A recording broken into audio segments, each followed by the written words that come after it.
Mesdames, Messieurs, bonjour. Bienvenue à l'émission La Parole Vivante, en compagnie du pasteur Jeff. Bonjour Jeff, bienvenue à l'émission. Merci beaucoup.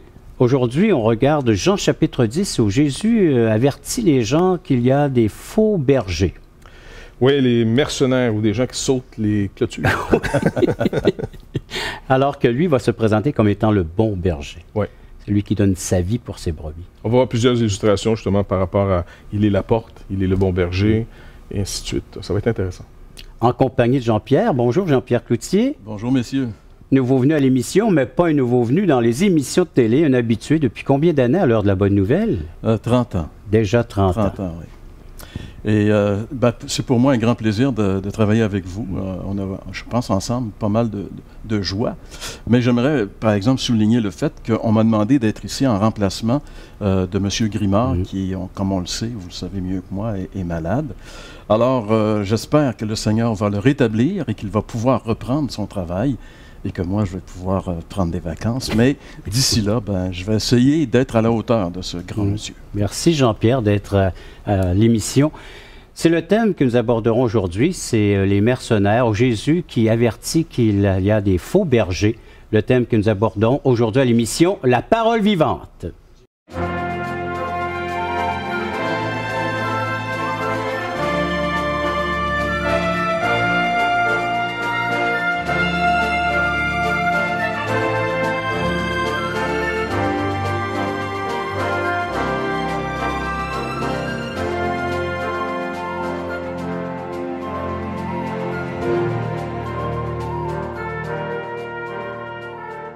Je vais demander au pasteur Jeff de nous conduire dans un instant de prière, entre autres pour prier pour la santé de Roland, sa guérison, et pour le ministère de l'Ordre de la Bonne Nouvelle que représente notre frère Jean-Pierre Cloutier.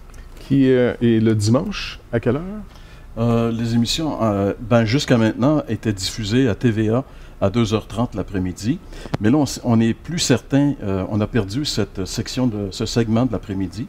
Alors, on ne sait pas où on va être dans la prochaine série, et même on est à la recherche d'un diffuseur. Donc, c'est un sujet. Sinon, les gens peuvent vous suivre sur Internet? Absolument. Parfait. Alors, Seigneur, merci pour ce privilège de pouvoir venir te faire connaître tous nos besoins par Jésus-Christ encore une fois. On ne vient pas sur la base de nos mérites, mais encore sur la base de la justice parfaite de ton Fils Jésus-Christ. Seigneur Dieu, on veut remettre entre tes mains Roland, Seigneur Dieu, que tu puisses vraiment bénir sa santé, lui donner, Seigneur Dieu, la victoire sur ce cancer. Bénis-le, fais-lui du bien, sois avec sa famille, Seigneur Dieu. Car tu es un Dieu très personnel. Tu es vraiment avec nous. Que ta paix soit sur lui et sur toute sa famille. Seigneur Dieu, on veut continuer aussi à te demander de bénir ces émissions de l'heure de la bonne nouvelle, d'avoir aussi un prochain diffuseur, que ta parole puisse continuer à être proclamée, Seigneur Dieu, afin que tu nous donnes, entre autres ici au Québec, de pouvoir s'exposer régulièrement à entendre le message de l'Évangile. Et parce que l'offre est pour tous. Tu ouvres ta porte et tu dis, Seigneur Jésus, toi-même, tu ne mets pas dehors celui qui vient à toi. Alors, aujourd'hui encore, on veut proclamer ta parole. Bénis, Seigneur Dieu, cette parole qui est la tienne, cette bonne nouvelle. Et on te remet encore une fois nos autorités civiles afin qu'on puisse continuer à mener une vie paisible et tranquille en toute piété devant toi, Seigneur. Bénis-les, soutiens-les, bénis leur famille, donne-leur du bon conseil et annule le mauvais conseil, Père. On te prie dans le précieux nom de Jésus. Amen. Amen. Merci, Jeff. Prenons notre Bible ou votre Évangile de Jean. Si vous n'en avez pas un exemplaire, ça nous ferait plaisir de pouvoir vous en donner un tout à fait gratuitement. Vous avez qu'à correspondre selon les coordonnées que vous voyez à l'écran pendant la diffusion de l'émission. Jean chapitre 10, les 6 premiers versets, un avertissement de la part de Jésus concernant les faux bergers. En vérité, je vous le dis, celui qui n'entre pas par la porte dans la bergerie, mais qui y monte par ailleurs, est un voleur et un brigand. Mais celui qui entre par la porte est le berger des brebis. Le portier lui ouvre et les brebis entendent sa voix. Il appelle par leur nom les brebis qui lui appartiennent et il les conduit dehors. Lorsqu'il a fait sortir toutes ses propres brebis, il marche devant elles et les brebis le suivent parce qu'elles connaissent sa voix. Elles ne suivront point un étranger, mais elles fuiront loin de lui parce qu'elles ne connaissent pas la voix des étrangers. Jésus leur dit cette parabole, mais ils ne comprirent pas de quoi il leur parlait. Ça sera bon ici de mettre cette lecture dans son contexte. Alors, dans Jean chapitre 9, Jésus fait la guérison d'un aveugle, et puis c'est le mécontentement de la part des pharisiens, des chefs religieux. Et c'est de là vient cette parabole maintenant. Jésus leur parle en parabole. C'est assez étonnant quand même si on peut essayer de se mettre un petit peu dans la peau de Jésus, lui, il sait qui il est venu, en fait, il a fait du bien. Il a fait voir un aveugle. Je veux dire, il n'y a rien de répréhensible dans ça. Mais parce que c'était pas selon les normes de la religion de l'époque, il avait fait ça le sabbat. Du sabbat. Ouais. Alors, les gens vont se liguer contre lui. Et Jésus, il vient pour faire du bien, mais la religion est contre lui. C'est un peu l'arrière-plan de cette parabole où Jésus va expliquer que, justement, il y a effectivement des usurpateurs dans le domaine spirituel, des gens qui veulent prendre sa place à lui. Et alors, il met les gens en garde contre ça. Il explique en réalité ce qui se passe présentement. Cette parabole est là pour expliquer ce qui arrive avec son ministère et le rejet. Parce qu'à un moment donné, ça cause des difficultés. Comment ça se fait si vraiment il est le... Alors, si on le suit, on croit qu'il est le Messie, mais on voit en même temps qu'il est rejeté par l'autorité religieuse. Alors, il y a un problème ici, là. Je pense que c'est pour ça que devait troubler beaucoup les gens aussi de l'époque parce que la plupart d'entre nous, même si on se dit très libre penseur, on est tous pas mal en train de marcher dans du prêt-à-penser. Nos médias nous en fournissent régulièrement. Et vous allez vous-même voir, des gens vont souvent adopter un commentateur, soit sportif ou de bonnes nouvelles ou de mauvaises, peu importe. Et on se fie à leur opinion, plutôt que de prendre le temps de réfléchir sur les choses. Donc, à l'époque, ici, le Seigneur fait face à toute une organisation, à une société qui, malgré même l'orthodoxie jusqu'à un certain point que les gens pouvaient avoir, on dirait qu'il ne saisissait pas du tout le message. Et puis la dernière guérison que Jésus venait de faire, justement, qui était de guérir cet aveugle, il leur rappelle en disant, écoutez, si vous étiez aveugle, si au moins vous voyez que vous ne voyez pas.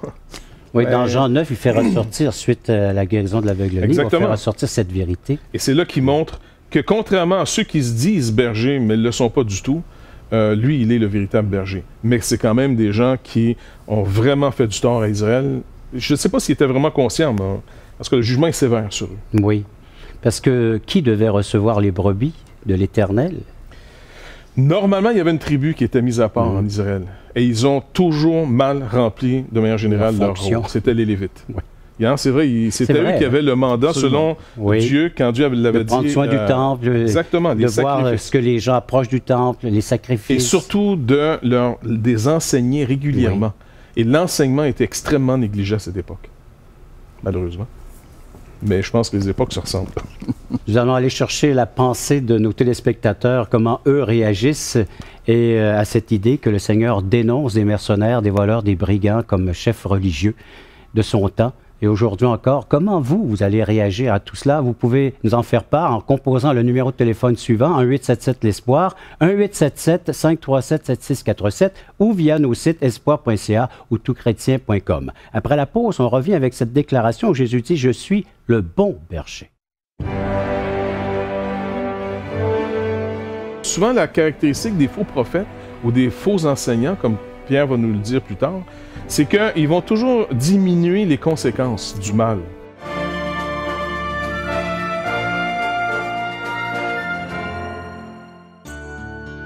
Vous êtes invité à assister à l'un de nos merveilleux déjeuners de l'espoir. Un déjeuner causerie gratuit partout au Québec. Vous pourrez y entendre le témoignage de vie transformée par l'amour de Dieu. Pour connaître et savoir où ont lieu ces déjeuners, appelez-nous maintenant en composant le 1-877-l'Espoir. 1-877-537-7647. Ces déjeuners sont offerts gratuitement. Bienvenue à tous!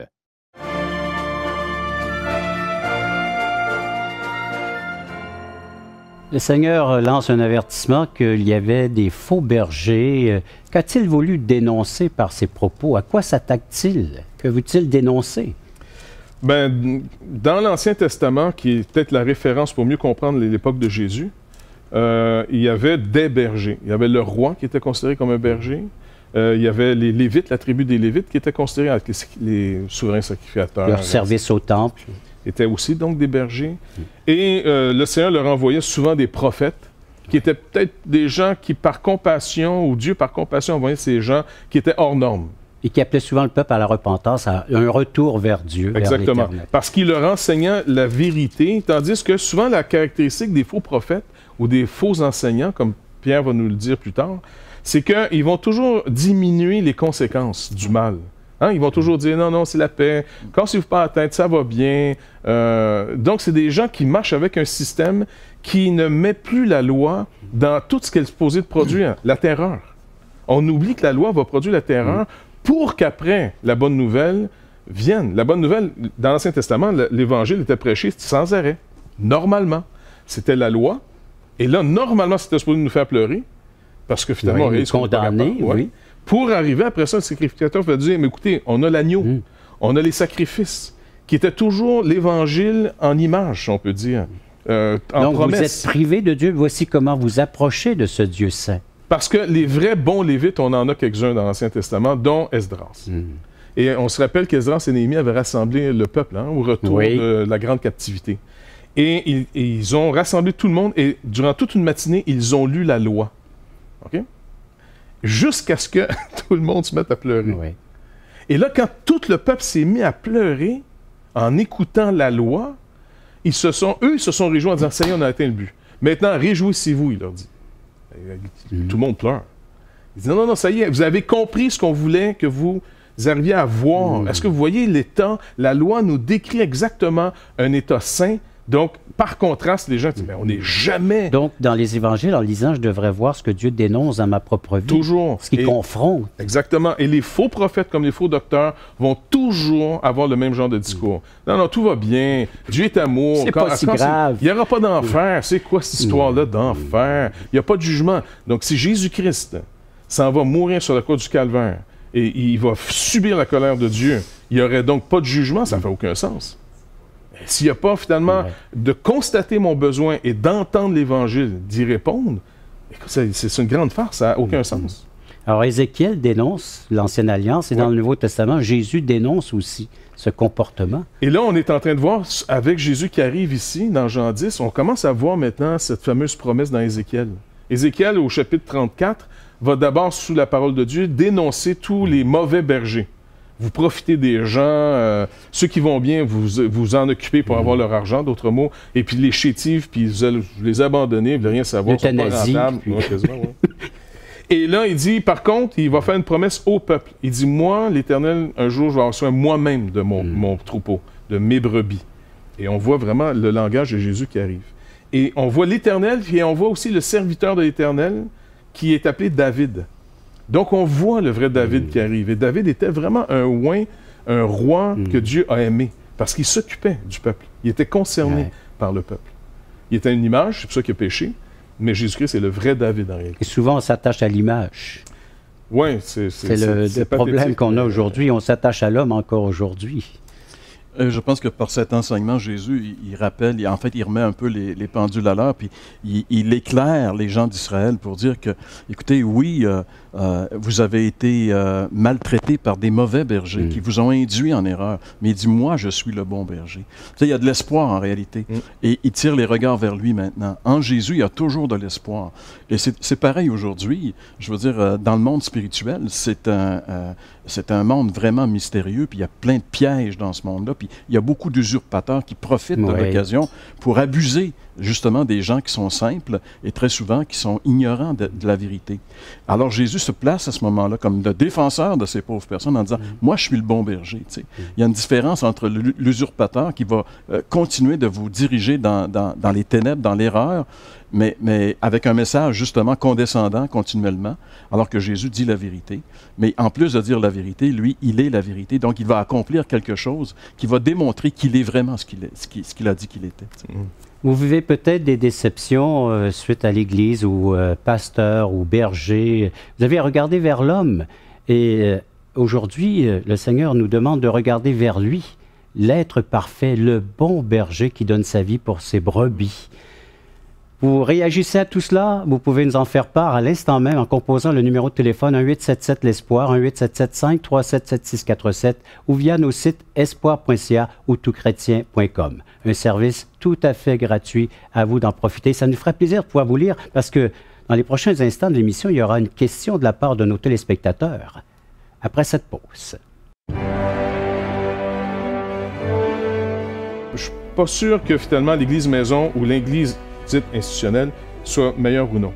Le lieu d'une Église, en réalité, c'est le lieu où le conseil de Dieu m'est enseigné.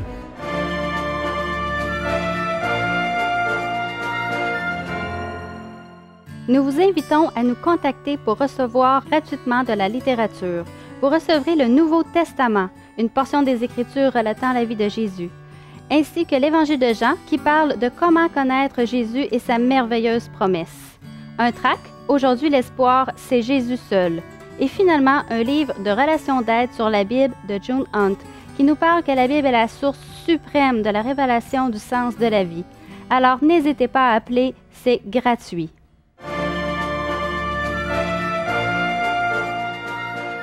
Nous allons bénéficier de ces commentaires du troisième volet pour répondre à la question d'un de nos téléspectateurs, parce que ça va très bien avec la question, ce que vous allez aborder dans les prochains instants. C'est de JP. C'est pas toi, Jean-Pierre, qui nous a écrit?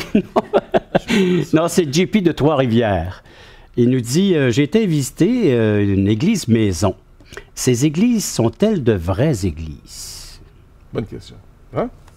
Oui, c'est une bonne question et je pense que ça prend le Dr. Jeff pour répondre à ce genre de questions. La parole de Dieu. Allons-y avec l'enseignement. Donc, conclusion de ce message, le bon berger qui donne sa vie pour ses brebis, qui doit confronter tout un système bien établi, qui dénonce. Le Seigneur dénonce ce système. Exactement. Puis, ça, on prend, parce que c'est vrai que ça tombe bien dans la suite du message, parce que Jésus, d'abord, ne va pas détruire le système en place. Et ça, c'est vraiment quelque chose d'intéressant parce que, contrairement peut-être même au groupe des pharisiens qui se sont eux-mêmes appointés, si on peut dire, comme étant des bergers, et c'est au détriment sûrement de la classe que Dieu avait mis à part, donc ces fameux Lévites de cette tribu. Oui. Jésus, finalement, a jamais, ça, il faut vraiment le réaliser, il n'est jamais entré dans la partie du temple où seuls les sacrificateurs avaient le droit d'entrer. Il n'est jamais venu apporter le parfum, il n'est jamais venu apporter le sacrifice. Il s'est lui-même soumis à ces hommes. Et sur la bonne et simple raison que quand Dieu appelle, il justifie. Jésus y croit, au moins. Il y en a au moins un qui y a cru. Les autres, regarde, les autres, c'est le panneau suivant. Si c'est juste, je m'y soumets. Si c'est pas juste, je suis contre. Mais le Seigneur nous montre en disant, non, non, si c'est biblique ce qu'ils font, et que même si tu n'aimes pas l'homme en question qui est là, s'il n'est pas en train de déroger ouvertement au conseil de Dieu, tu dois t'y soumettre. C'est pour ça que même Jean-Baptiste avait de la difficulté même à saisir ce conseil. Jean-Baptiste, quand il baptise les gens, il les appelle à la repentance. Jésus vient. Et qu'est-ce qu'il dit? Ah non, c'est moi qui ai besoin d'être baptisé par toi. Et le Seigneur dit non, on va faire ce qui est juste. Et ça a été longtemps pour moi une interrogation, parce que c'est normal la réaction de Jean-Baptiste. Tu vois le Seigneur lui-même arriver. Qui suis-je pour le baptiser? Mais c'est comme si Jésus est en train de faire voir à Jean, écoute Jean, c'est à toi que mon Père a donné le mandat. Et quand mon Père donne le mandat à quelqu'un, si tu n'es pas hors mandat, le mandat est justifié par celui qui te le donne. Il n'est pas rendu juste par celui qui l'exerce.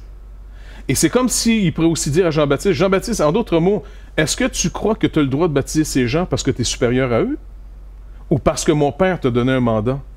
Le policier, c'est sûr qu'il doit respecter la loi, mais c'est pas parce qu'il respecte la loi que je suis plus soumis à ce policier, c'est parce qu'il est assermenté par l'État dont il représente le pouvoir. L'autorité, oui, le pouvoir. Exactement. Donc Jésus ici va dire la même chose. Et nous, par rapport à nos églises, si on est des anti-institutions, ça deviendra éventuellement un autre type d'institution. Fait que c'est pas, est-ce que l'église est bonne, est-ce que l'église maison est meilleure? Je suis pas sûr que finalement l'église maison ou l'église dite institutionnelle soit meilleure ou non. Le lieu d'une église, en réalité, c'est le lieu où le conseil de Dieu m'est enseigné. Écoute, il y a des hommes aussi radicaux comme Luther qui ont dit, si dans ton église, on n'enseigne pas la parole de Dieu, sors, tu n'es plus dans une église. Le lieu de l'église, comme Paul le dit pour les Corinthiens, pour les Éphésiens, pour tout le monde, je vous ai tout annoncé le conseil de Dieu. Tout ce qui était essentiel, je vous l'ai enseigné. Et à Éphèse, il va exhorter les anciens à faire de même. Exactement. Et dans cette église, qu'est-ce qu'il a fait? Dès qu'il a vu que le Seigneur lui donnait finalement, en d'autres mots, un petit troupeau, eh bien, finalement, il a fait une école biblique. Oui. Et puis, à tous les jours, pendant que les gens faisaient la sieste, il louait l'école de ce fameux Environ Tyrannus. 2 ans. Exactement. Puis, à tous les jours, il leur enseignait tout le conseil de Dieu. Il a dû faire passer tout l'Ancien Et Testament. de là, je crois qu'Épaphras a pu entendre l'Évangile-là et l'Église de Colosse. Exactement. Toutes les églises d'Asie sont de cette école biblique. Là, Exactement, oui. Donc, le lieu où la parole de Dieu est prêchée dans toute son intégrité, c'est le lieu où on veut être. Et ça, on ne pourra jamais briser ce lien là, qui nous relie. Donc, pour répondre à JP, il doit s'assurer que dans cette église maison, la parole de Dieu est bien enseignée. Si c'est le cas, l'église, normalement, doit être bonne. Et de faire attention de ne pas se retrouver avec des groupes qui sont des fois trop réactionnaires à l'erreur. Parce que souvent, ça nous rend négatifs. Dans le sens, je parle en connaissance de cause, j'ai été souvent quelqu'un de Mais c'est bon ce que tu dis, le Seigneur n'a pas été révolutionnaire. Mais dans un sens, il ne s'est pas rebellé, mais il a juste dit, voici, il a dénoncé, puis il a mis les choses à leur place, il a mis de l'ordre selon Dieu. Exactement. Et il va être prêt même à être sacrifié par ses souverains sacrificateurs, car il était le véritable agneau qui va être mis à mort par leur ministère. Mais un coup que leur ministère était accompli, de l'avoir tué, l'avoir fait tuer par la main des impies, comme il dit, alors là, leur service s'est terminé avec le dernier sacrifice. 1-877-L'Espoir, le numéro de téléphone à composer immédiatement pour nous rejoindre et faire la demande de la littérature, ou visiter nos sites espoir.ca, toutchrétien.com. Après la pause, on conclut l'émission. Et à un moment donné, on entend sa voix. Et probablement que durant cette émission, il y a des gens qui nous écoutaient et qui ont entendu comme il y a quelque chose qui est arrivé en eux. Tu sais, c'est comme, oui, il me semble que ça a bien du sens. Il me semble que c'est ça.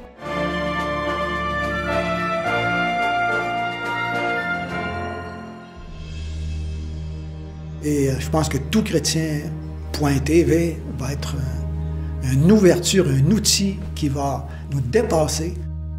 Et tous les espoirs sont permis. Toutchrétien.com est donc là pour rester et grandir. Ce grand portail constitue en lui-même une plateforme unique d'études et d'échanges entre les chrétiens du Canada francophone et de la francophonie tout entière. Toutchrétien.com, un vecteur d'évangélisation unique au service de l'Église de Jésus-Christ. Pour les gens qui ont envie de vivre une relation avec Jésus-Christ, je crois que là, ils vont trouver quelque chose qui ressemble à leur temps et qui répond à des besoins de tous les membres de leur famille.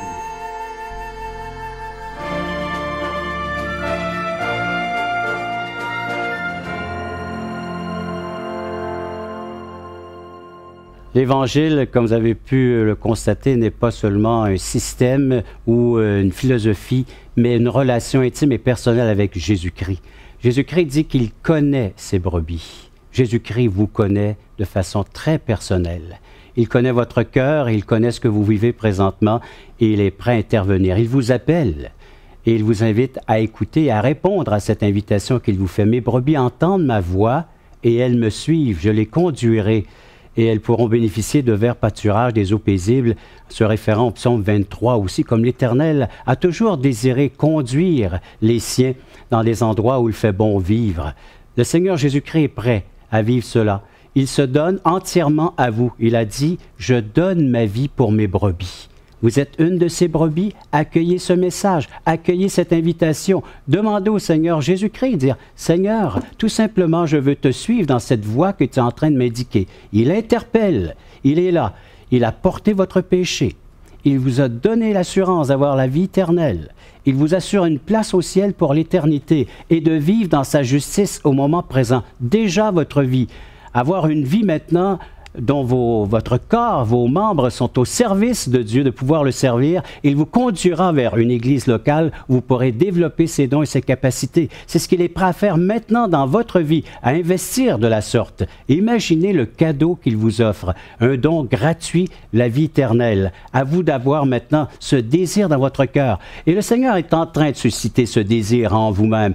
Il est là en train il a placé déjà la pensée de l'éternité, donc un être éternel qui a besoin de combler l'être dont vous êtes. C'est le Dieu de toute éternité.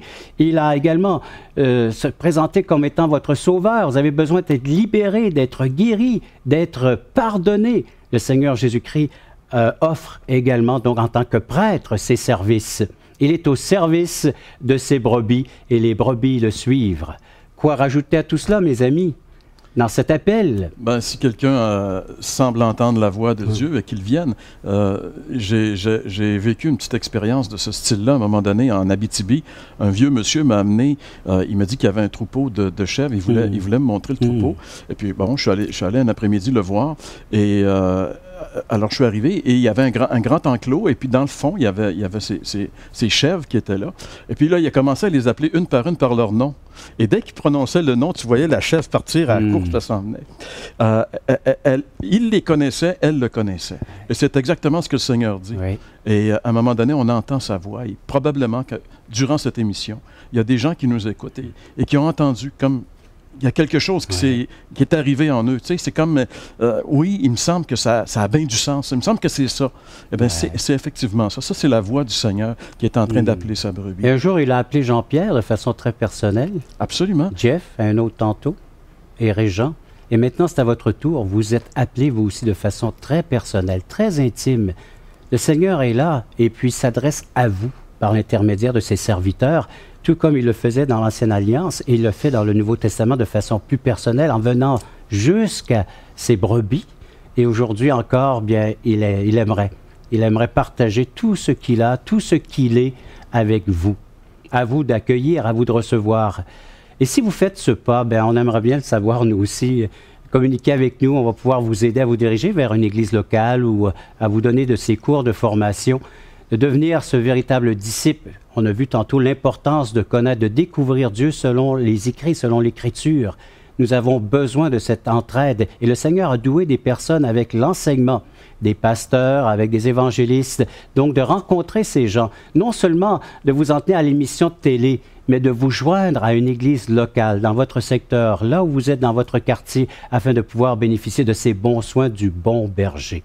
Il est prêt à investir dans votre vie. Et si vous ne possédez pas encore une Bible, un Nouveau Testament, ça nous ferait plaisir de pouvoir vous en faire parvenir une tout à fait gratuitement. Vous n'avez qu'à composer un 877-l'Espoir ou visiter nos sites espoir.ca, touchrétien.com. Écrivez-nous un petit courriel ou une question, comme la personne a fait dans le cadre de cette émission, et ça nous ferait plaisir de pouvoir répondre à votre question et de regarder ensemble ce que le Seigneur s'attend de chacun d'entre nous à cette invitation qu'il nous fait. Merci beaucoup de votre participation à l'émission. Merci d'avoir été à l'écoute de cette autre émission. Je vous invite à écouter la prochaine émission de La Parole vivante.